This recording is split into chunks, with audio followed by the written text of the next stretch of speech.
Salut très chers abonnés, bienvenue sur notre chaîne Éclatube. Si vous n'êtes pas abonné, n'hésitez pas à vous abonner et à activer la cloche de notification. Le taux de fécondité est très bas au niveau de la Corée du Sud, ce qui veut la conduire à sa disparition. La faune n'a pas été la seule à souffrir.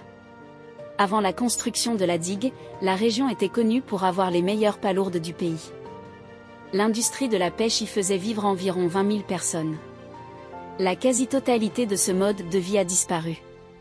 Pourtant, malgré les promesses d'emploi faites à la communauté, les promoteurs ont achevé moins de la moitié des travaux de poldérisation. Une grande partie de ce qui a été poldérisé est constituée de terrains vagues non aménagés.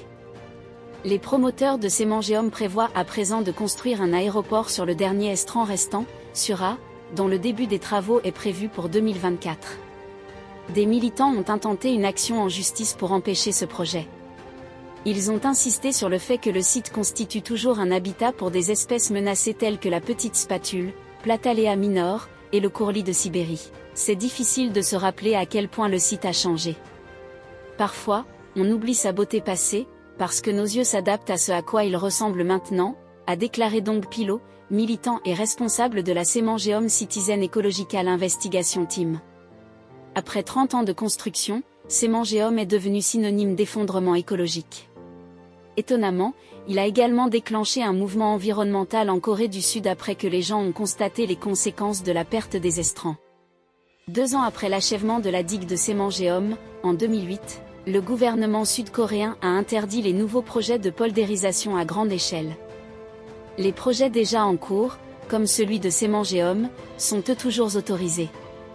En 2019, la poldérisation s'est finalement stabilisée en Corée du Sud, lorsque le gain net de la restauration a à peine dépassé la perte, selon un rapport de 2023 de l'Union internationale pour la conservation de la nature. Certains endroits sont une belle preuve des bénéfices qu'apporte ce type de conservation. La baie de Sinchon, en Corée du Sud, à l'extrémité sud de la péninsule, en est un parfait exemple. La zone humide a été épargnée des projets de développement des années 1990, lorsque les habitants et les militants ont protesté contre le projet du gouvernement d'exploiter ces terres. La baie de Suncheon est devenue la première zone humide côtière protégée à l'échelle internationale du pays. Ces estrans ont été inscrits au patrimoine mondial de l'UNESCO en 2021, en même temps que 4 autres estrans de Corée du Sud.